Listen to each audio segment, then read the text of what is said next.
अलैकुम। Saad Khan, chairman UC6 Model town.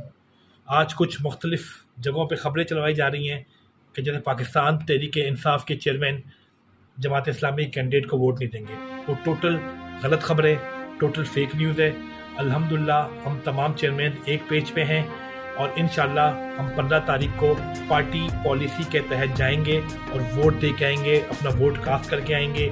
हमारे total 4 chairman इस टाइम जेलों में हैं, बाकी हमारे 5 से 6 चेयरमैन लापता हैं, जो कि आज उनका कहीं खबर चल रही है कि जैसे कोई ग्रुप बंदी है तहरीक इंसाफ में, या फेक न्यूज़ चला रहे हैं कि हम लोग में ग्रुप बंदी है, हम जमात इस्लामी को वोट नहीं देंगे। ऐसा कुछ भी नहीं है। अल्हम्दुलिल्लाह हम 33-34 चेयरमैन एक पेज पे हैं और इंशाल्लाह 15 तारीख को जाएंगे और पार्टी पॉलिसी के तहत जमात इस्लामी के मेयर के उम्मीदवार को वोट देंगे इंशाल्लाह। पाकिस्तान जिंदाबाद, इमरान खान जिंदाबाद।